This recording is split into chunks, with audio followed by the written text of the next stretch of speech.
2015, there was a lot of money, so I think I came out clear. I mean, the good news is we raised roughly $60 billion for companies in the U.S., and that's the second biggest year in the history of venture capital. So plenty of money going around, and valuations were really high. We've got a record number of unicorns. We didn't even used to talk about unicorns a couple years ago, and now there's 150 of them or so around the world that have a valuation over $1 billion. So the good news is there's lots of money chasing lots of deals, and that works well for the ecosystem, because it's hard to know what the right company is and to build it.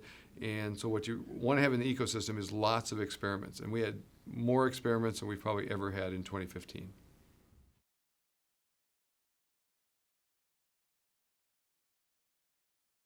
Well, I think you're starting to see the arrival of virtual reality or artificial intelligence, whatever you want to call it. Oculus gets all the press, but there's a lot of investment in that category, and there were a number of people that thought that we're going to start to see some real game-changing events where you can see where the reality might change. I mean, we're all reading about virtual reality, we see the headsets on it, but most of us probably haven't experienced it directly, whereas I think that's going to change a little bit this year.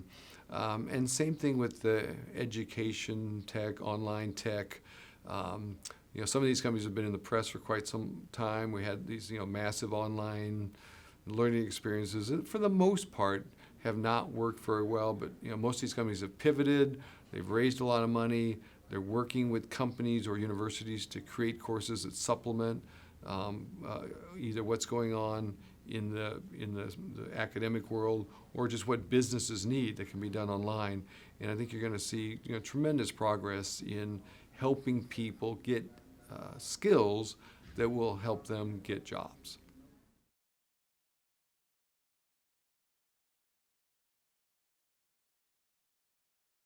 Certainly those two areas I think you'll see more of in 2016, both the virtual reality and online education.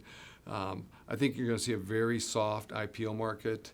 It softened a little bit in 2015. There were 0 IPOs in January. 2016, first time we've had 0 since 2009. And there's just a lot of reasons why the IPO market's probably going to be softer in 2016. I think you're going to see tremendous M&A, partly because the IPO market's closed down, but also because valuations are really starting to drop, especially for late-stage firms. So there's going to be a lot of pressure from investors to get whatever they can out of these firms, even if they're only able to sell for how much money was raised. So I think you're going to see a lot of disappointment by founders and employees of what their stock is worth in these M&A events, but at least they'll get sold. At least they'll have a chance to live, in another environment.